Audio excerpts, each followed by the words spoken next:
जातं. टाकसाल म्हटलं तर मेंढस 32 मन सोन्याचं स्वर्ण सिंहासन होतं.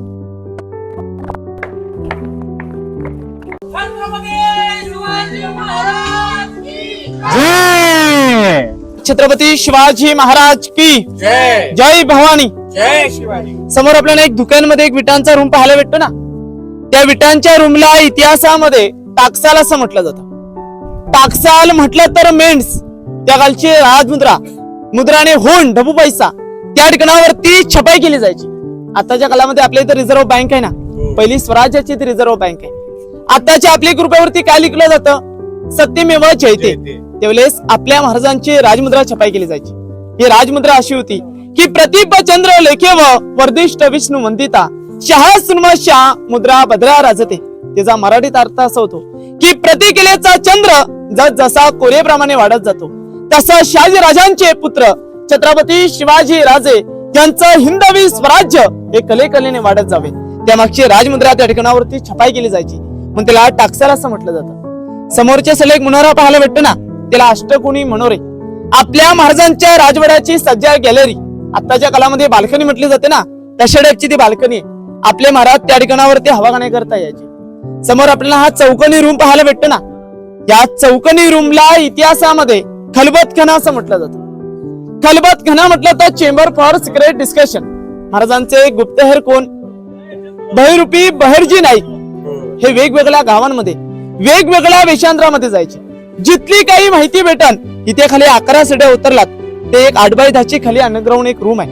आपण म्हणतो ना, या गाण्याची बातमी त्या गाण्याला पोहोचू नये, त्याला खाली तलगर बनवले. खाली बोललेला आवाज अजिबात वरती ऐकायला येत नाही. बहिर्जी नाईक यांच्या बायकोला देखील त्यांना त्यांचं खरं रूप माहित नव्हतं, एवढे रूप बदलत होते. बसल्या जागेवरती वेगवेगळे 7 वेशांतर बदलायचे. 18 भाषांचं त्यावेळेस ज्ञान होतं. औरंगजेबाच्या दरबारामध्ये जाऊन त्यांच्या दाढीला देखील हात लावून आलेले. मग काय हुशाराने काय चालक असते, म्हणजे गाव किल्ल्याची माहिती भेटायची तिथे येऊन खाली सांगितली जायची.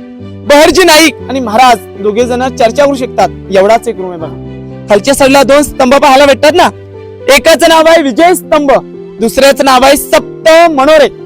विजय स्तंभ म्हटलं ना, महाराजांनी कोणताही गड किल्ला जिंकला गेला विजयाचं प्रतीक म्हणून एक भगवा झेंडा किंवा एक गवताची मोळी पेटवली जायची, कारण की आजूबाजूच्या गावकऱ्यांना समजलं जावं की आपल्या महाराजांनी कोणता गड किल्ला जिंकला गेलाय, महाराज आपले आनंदी आहेत. दुसरा सप्त मनोरे, ज्या महाराजांच्या ज्या राण्या होत्या त्या या ठिकाणावरती हवा खाण्या करता यायच्या, त्याला सप्त मनोरे असं म्हटलं जातं. विजय स्तंभातले एकावेक असा 5 मजली इमारत होता. सप्त मनोरे हा 7 मजली इमारत होता. ज्यावेळेस गडावरती हल्ला झाला हे सर्व उद्ध्वस्त झाले गेले. गडावरती हल्ला कोणी केला? इंग्रजांचे 2 अधिकारी कर्नार पोत्र आणि मेजर हॉल्ट, या 2 इंग्रजाने खालच्या साईडला एक पोटल्याचा डोंगर आहे, त्या पोटल्याच्या डोंगरावनी 10 मे 1818 तोफांचा मारा वरच्या साईडच्या दारूच्या पोटारावरती केला. दारू म्हणजे बारूदगुला बनण्याचा पोटार असतं. दारूचा सगळा स्फोट झाला गेला. तो रायगड इतिहासाच्या नोंदीप्रमाणे टोटल 11 ते 12 दिवस जलत होता. सागाच्या लाकडाने पैठणीच्या कापडाने पूर्णपणे पेट घेतली गेली. रायगडात आपण हा पडलेल्या अवस्थेत पाहतोय बघा. आपले महाराज असताना कधीच गडावरती हल्ला झाला नाही. 1733 ला गडावर पेशवे सत्ता आली. पेशवेकालीन गडावरती हल्ला झाला बघा. खालच्या साईडला एक मोठं तलाव आहे. त्या तलावाला इतिहासामध्ये तीर्थ गंगासागर तलाव असं म्हटलं जातं. तीर्थ गंगासागर तलाव का म्हटलं जातं? कारण की त्यावेळेस काशीरून गागा भट्ट आले होते.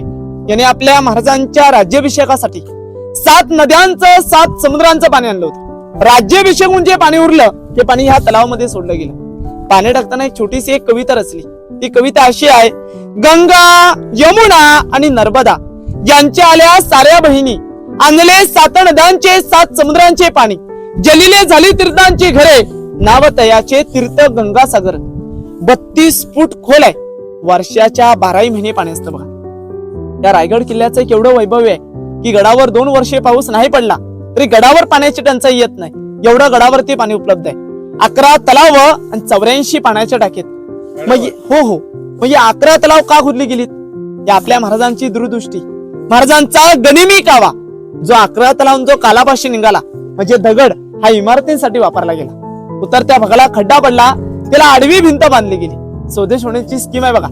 पाणी अडवा पाणी जिरवा आपल्या महाराजांनी तर 350 वर्षापूर्वीच राबून ठेवली होती. 11 तलावापैकी उन्हाळ्यामध्ये तर 7 तलावामध्ये पाणी पाहायला भेटतं, काही तलाव लिकेस आहेत. आता आपण सर्वजण रायगड किल्ल्याच्या अति पवित्र अशा ठिकाणावरती जाणार आहोत, म्हणजेच महाराजांचा राज दरबार पाहायला. बोला छत्रपती शिवाजी महाराज की चला. गंगासागर तलाव धुक्या मुलं काही दिसत नाही. हो हो सर, इथले जे पहारेकरी असायचे ना तेव्हा विश्रांतीची जागा आहे ती. आता ज्या वेळेला आपल्या इथे चौकी म्हणतात ना, तशा टाईपची ती चौकी आहे. इकडून पहारेकरी थांबायचे ना.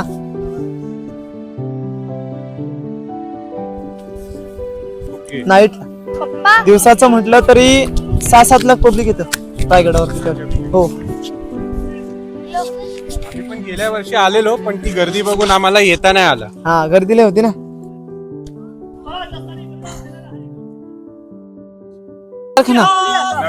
नगरखाना हे नगरखाना आहे. माहिती संपन्न. शिवाजी महाराज की जय भवानी, जय शिवाजी. बघा आज आपण सर्वजण रायगड किल्ल्याच्या अति पवित्र अशा ठिकाणावरती आलात. याच ठिकाणावरती आपल्या महाराजांचा 350 वर्षापूर्वी शिवराज्याभिषेक सोहळा झाला गेला.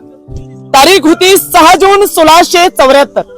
समोरची मेघडंबरी पाहता, त्यावेळेस 32 मन सोन्याचं सुवर्ण सिंहासन होतं.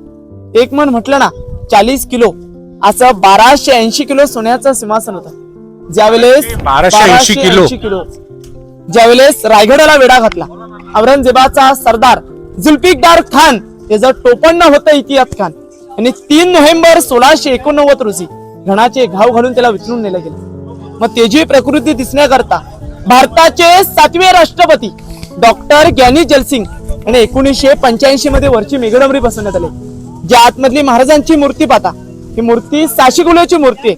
महाराजांचे 13 वारसदार कोल्हापूरचे युवराज छत्रपती संभाजी राजे यांच्या हस्ते 2009च्या राज्याभिषेकामध्ये बसवण्यात आली. मूर्तीवरती आपल्याला फ्रेश हार पाहायला भेटेल. हे सांगलीवरनं डेली ढारकरी येतात.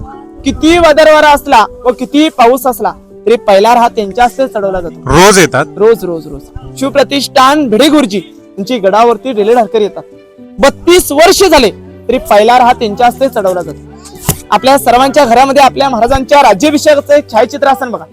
त्या राज्याभिषेकाच्या छायाचित्रामध्ये राज्याभिषेकाचं वर्णन दिले गेले. या साईडला आऊसाहेब बसलेत, महाराजांच्या राण्या राजाराम महाराज, संभाजी महाराज. या साईडला अष्टप्रधान आहेत. संपूर्ण प्रजा आहे. पैठणीच्या कापडाने, मशालीच्या उजेडाने पूर्णपणे सजलेलं आहे. त्याच्यात एक इंग्रज वकील महाराजांना मानाचा मुजरा करतो बघा. त्या इंग्रज वकीलचं नाव असतं हेनरी ऑक्झेटन. तो पायी चालत येतो. 6 तास लागतात त्याला गडावरती नाही करता. 6 तासानंतर तो होलीच्या मालावनी नगरखान्याच्या जवळ येतो.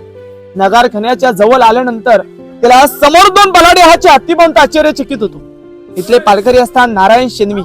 त्यांना तो एक प्रश्न विचारतो, हो नारायण शेनवी, मी तर 2 पायाचा माणूस आहे, म्हणा गडावरती नाही करता 6 तास लागले, तर आपल्या राजाने एवढे 4 पायांचे बलाढ्य हाचे गडावर हत्ती आणले कसे? बरोबर आहे. नारायण शेनवी त्यांना सहजपणे म्हणतात की मराठ्यांपेक्षा इंग्रज हे तुम्ही फारच हुशार आहात.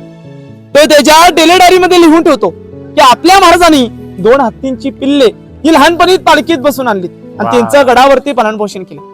काय महाराजांची दूरदृष्टी, महाराजांचा काय गनिमी कावा. 14 वर्षे लागलीत रायगड बांधण्याकरता. मग या 14 वर्षामध्ये हत्तींची वाढ होऊन गेली. महाराजांनी आपल्याला काय शिकवण दिली की लहानापासून मोठा करा. मोठ्याचं कधीच लहान होत नसतं बघा. तो त्याच्या डेली मध्ये लिहित असतो की आपल्या महाराजाने रात्या राजवाड्यामध्ये स्नानगृहामध्ये स्नान करून पैठणी कपडे अंगावरती चढवले गेले. कवड्याच्या माला सजवल्या गेल्या. महाराजांची मिरवणूक 3:30 वाजता उठून जगदीश्वराच्या दर्शनासाठी केली. जगदीश्वराला साकडं घातलं. आई भरण नतमस्तक होऊन शिरक्याला वंदन करून महाराजांची मिरवणूक नगरखान्याच्या जवळ येते. नगारे तुतारे सने वाजू लागतात. त्यावेळेस महाराजांच्या राज्याभिषेकासाठी या ठिकाणावरती त्यावेळेस 6,000 प्रजा उपस्थित असते. ही 6,000 प्रजा उठून आपल्या डोक्यातला भगवा पेटाकडून महाराजांना मानाचा मुजरा करतात. महाराज तो मानाचा मुजरा स्वीकारतात. महाराजांची एक नजर त्या 32 मनाच्या सिंहासनावरती असते, तर एक दुसरी नजर त्या बसलेल्या प्रजेवरती जाते. महाराजांचं अंतःकरण भरून येतं. महाराजांचं अंतःकरण भरून येण्याचं कारण तरी काय होतं?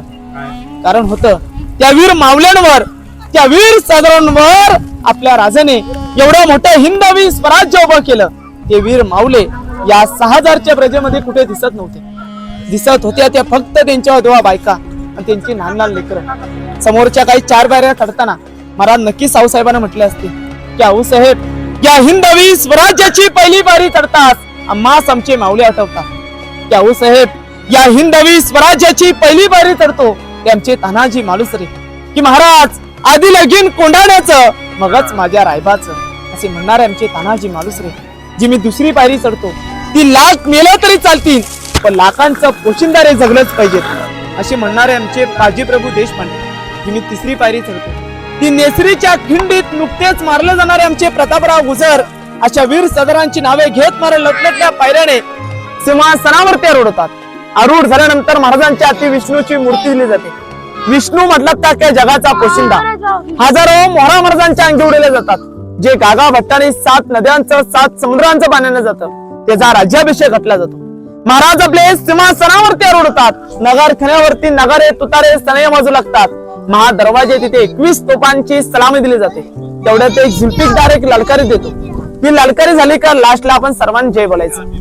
की महाराज प्रौढ प्रताप पुरंदर शास्त्रीय कुलवंश सिंहासनाधीश्वर महाराजाधिराज योगीराज श्रीमंत योगी छत्रपती शिवाजी महाराज की जय भवानी. अशा गरजेने आपल्या महाराजांचा राज्याभिषेक संपन्न होतो. समोर आपल्याला गेट पाहायला भेटतो ना, याला नगरखाना म्हटला जातो. याच्या वर जाऊन नगारे तुतारे सनई वाजवले गेले की रायगड किल्ल्याचा मेन गेट हा महादरवाजा सायंकाळी 5:30 वाजता दरवाजा बंद व्हायचा. आपण याची रचना पाहिलीत, मुंबईची गेट ऑफ इंडिया पाहिलीत, सेम टू सेम आहे बघा. याचीच रचना पाहून मुंबईला गेट ऑफ इंडिया बनवण्यात आली. महाराज काही बोललेला आवाज हा कोपऱ्या कोपऱ्यातल्या प्रजेला कसा पोचावा त्यासाठी आपल्या हिरो जिंदुडकरांनी या ठिकाणावरती एक इको सिस्टीम बनवली. आता आपण 50 मासामध्ये बोलताना माईकचा उपयोग करतो, मग त्यावेळेला लाईट माईक काहीच नव्हतं. त्यावेळेचं इको सिस्टीम असं आहे, एका कोपऱ्यातून एक टिचकी व एक साधा कागद पडला तरी आवाज स्पष्टपणे महाराजांच्या सिंहासनापर्यंत ऐकायला येतो. त्यावेळेला संपूर्ण पॅक बंद होतं. अजूनही देखील ओपनच आपल्याला आवाज ऐकायला येतो, परंतु आज गर्दी असल्यामुळे आवाज आपल्याला दाखवता येत. ते शांतता असली एक आवाज स्पष्टपणे ऐकायला येतो. एक टाळी वाजवतो, टाळीचा आवाज हा 4 कोपऱ्यांमध्ये घुमून बघा.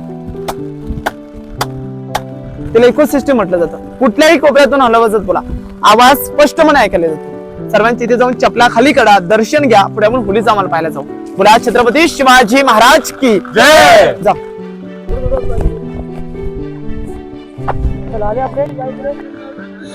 अभी हमने शिवाजी महाराज के बारे में सारी स्टोरी, किले के बारे में स्टोरी सुनी गाइड के जरिए.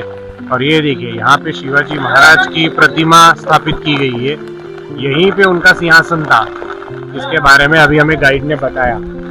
वो सिंहासन तो उस समय पे निकाल दिया गया, बट उसके बाद ये सिंहासन की स्थापना की गई.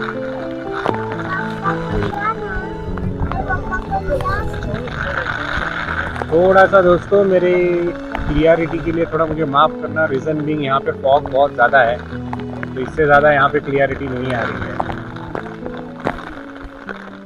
बट मेरा पर्पस है आप लोगों तक ये स्टोरी सही तरीके से पहुँचाना. मैं वो कर रहा हूँ. वापस आएंगे हम लोग यहाँ पे अच्छी तरीके से देखने के लिए. और मैं तो रिक्वेस्ट करूँगा आप सभी आओ यहाँ पे, पर्सनली विजिट करो, महाराज की प्रतिमा को स्वयं फील करो. पर पूरा यहाँ का सराउंडिंग देख लेते हैं. बारिश शुरू हो चुकी है. ये सामने जो है ये इनका मेन गेट है. गेटवे ऑफ इंडिया इसी के बेस पर बना हुआ है.